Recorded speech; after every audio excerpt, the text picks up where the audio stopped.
नमस्ते मित्रों, नमः शिवाय। स्वागत है आपका मेरे चैनल में।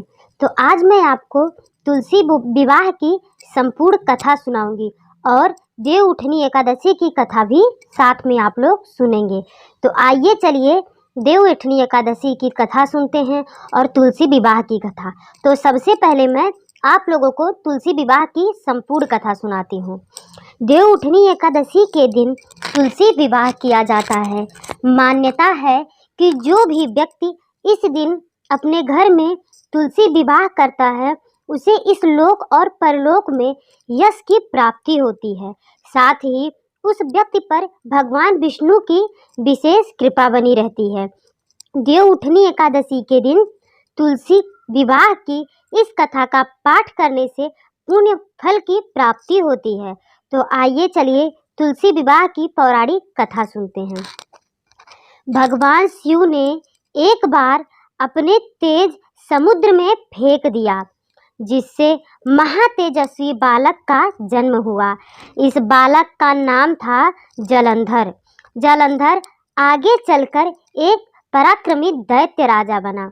जलंधर बहुत ही राक्षस प्रवृत्ति का था। जलंधर का विवाह दैत्यराज कालनेमी की कन्या वृंदा से हुआ। एक बार जलंधर ने माता लक्ष्मी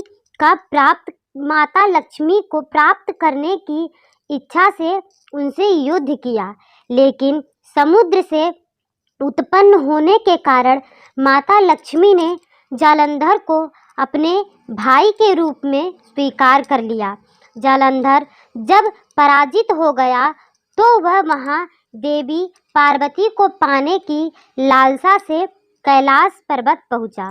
इसके बाद जालंधर भगवान शिव का रूप धारण कर माता पार्वती के पास पहुंचा, लेकिन माता पार्वती ने अपने योग बल से उसे तुरंत ही पहचान लिया और माता पार्वती वहां से तुरंत ही अंतर ध्यान हो गई। वहां जालंधर भगवान शिव के साथ ही युद्ध करने लगा। देवी पार्वती ने सारा वृतांत भगवान विष्णु जी को जाकर सुनाया। जालंधर की पत्नी वृंदा अत्यंत पतिव्रता स्त्री थी। उसी के पतिव्रता धर्म की शक्ति से जालंधर ना तो मारा जाता था और ना ही कभी पराजित होता था। इसीलिए जालंधर का नाश करने के लिए वृंदा के पतिव्रत धर्म को भंग करना बहुत आवश्यक था। इसके बाद भगवान विष्णु एक ऋषि का रूप धारण करके वन में पहुँचे, जहाँ वृंदा भ्रमण कर रही थी। भगवान विष्णु के साथ दो राक्षस भी पहुँचे, जिन्हें देख वृंदा भयभीत हो गई। फिर भगवान विष्णु जो ऋषि के रूप में थे, उन्होंने वृंदा के सामने 2 पल में दोनों को भस्म कर दिया। इसके बाद ऋषि से वृंदा ने कैलाश पर्वत पर महादेव के साथ युद्ध कर रहे अपने पति जालंधर के बारे में पूछा। ऋषि ने अपने माया जाल से 2 वानर प्रकट किए। एक वानर के हाथ में जालंधर का सिर था तथा दूसरे के हाथ में धड़।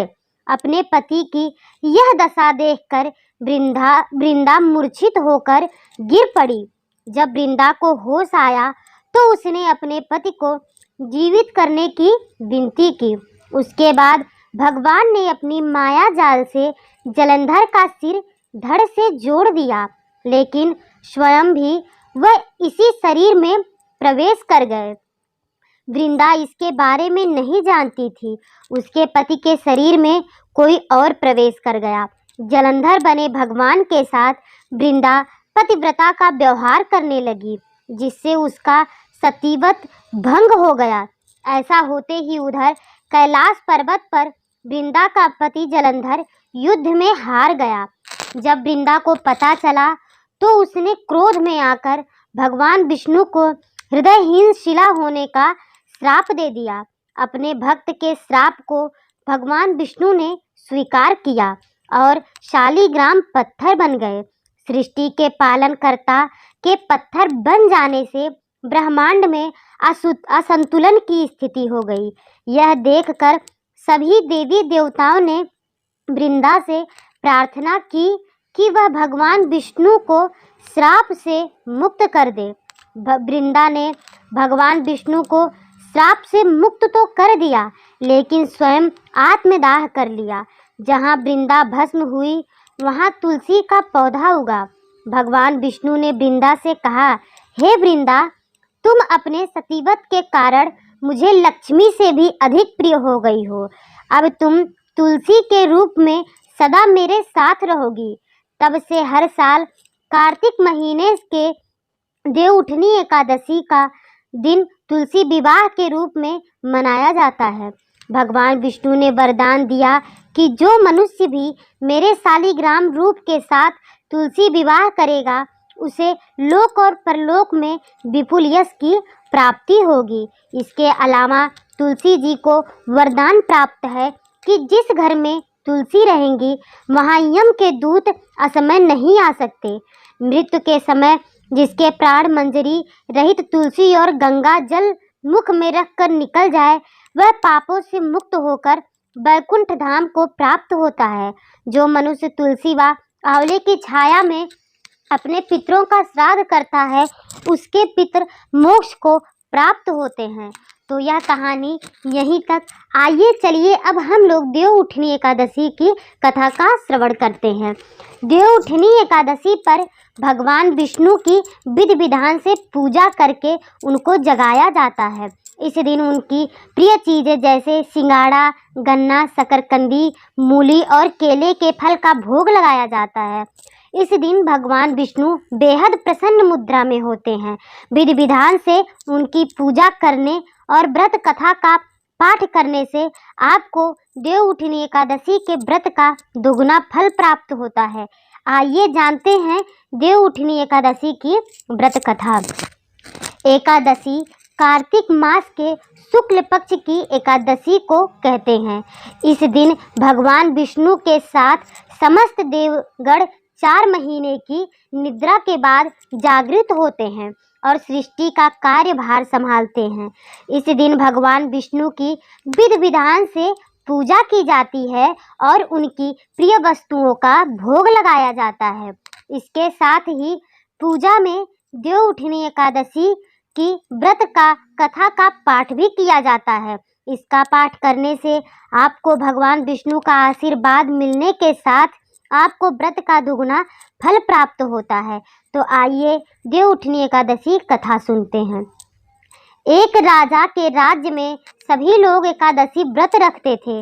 वहाँ की प्रजा नौकर चाकरों से लेकर पशुओं तक को एकादशी के दिन अन्न नहीं दिया जाता था। एक दिन किसी दूसरे राज्य का एक व्यक्ति राजा के पास आकर बोला, महाराज, कृपा करके मुझे नौकरी पर रख लें। तब राजा ने उसके सामने एक शर्त रखी, ठीक है, रख लेते हैं, लेकिन रोज तो तुम्हें खाने को सब कुछ मिलेगा, पर एकादशी के दिन अन्न नहीं मिलेगा। उस व्यक्ति ने उस समय हाँ कर ली, पर एकादशी के दिन जब उसे फलाहार का सामान दिया गया तो वह राजा के सामने जाकर गिड़गिड़ाने लगा, महाराज, मेरा पेट नहीं भरेगा, मैं भूखा ही मर जाऊंगा, मुझे खाने के लिए अन्न दे दो। राजा ने उसे शर्त की बात याद दिलाई और फिर वह अपनी बात पर अड़ा रहा और अन्न छोड़ने को राजी नहीं हुआ। तब राजा ने उसे आटा, दाल, चावल आदि दिए। वह नित्य की तरह नदी पर पहुंचा और स्नान कर भोजन पकाने लगा। जब भोजन बन गया तो वह भगवान को बुलाने लगा, आओ भगवान, भोजन तैयार है। उसके बुलाने पर पीतांबर धारण किए भगवान चतुर्भुज रूप में आ पहुँचे और प्रेम से उसके साथ भोजन करने लगे। भोजन आदि करके भगवान अंतर ध्यान हो गए तथा वह अपने काम पर चला गया। 15 दिन बाद अगली एकादशी को वह राजा से कहने लगा कि महाराज, मुझे दुगना सामान दीजिए। उस दिन तो मैं भूखा ही रह गया। राजा ने कारण पूछा तो उसने बताया कि हमारे साथ भगवान भी खाते हैं, इसीलिए हम दोनों के लिए ये सामान पूरा नहीं है। यह सुनकर राजा को बड़ा आश्चर्य हुआ। वह बोला, मैं नहीं मान सकता कि भगवान तुम्हारे साथ खाते हैं। मैं तो इतना व्रत रखता हूँ, पूजा करता हूँ, पर भगवान ने मुझे कभी दर्शन नहीं दिए। राजा की बात सुनकर वह बोला, महाराज, यदि विश्वास ना हो तो मेरे साथ चलकर देख लें। राजा एक पेड़ के पीछे छिपकर बैठ गया। उस व्यक्ति ने हर रोज की तरह भोजन बनाया और भगवान को शाम को पुकारता रहा, फिर भी भगवान ना आए। अंत में उसने कहा, हे भगवान, यदि आप नहीं आए तो मैं नदी में कूदकर प्राण त्याग दूंगा। फिर भी भगवान नहीं आए। तब वह प्राण त्यागने के उद्देश्य से नदी की तरफ बढ़ा। प्राण त्यागने का उसका दृढ़ इरादा जान शीघ्र ही भगवान ने प्रकट होकर उसे रोक लिया और साथ में बैठकर भोजन करने लगे। खा पीकर वे उसे अपने विमान में बिठाकर अपने धाम ले गए। यह देख राजा ने सोचा कि व्रत उपवास से तब तक कोई फायदा नहीं होता जब तक मन शुद्ध ना हो। इससे राजा को ज्ञान मिला। वह भी मन से व्रत उपवास करने लगा और अंत में स्वर्ग को प्राप्त हुआ। तो यह कहानी यहीं तक थी। आशा करती हूँ दोस्तों आपको कहानी ज़रूर अच्छी लगी होगी। यदि मेरी कहानी अच्छी लगी हो तो मेरे चैनल को लाइक करें, सब्सक्राइब करें और शेयर करें और ऐसे ही अच्छी अच्छी कहानियों को सुनते रहें। धन्यवाद दोस्तों।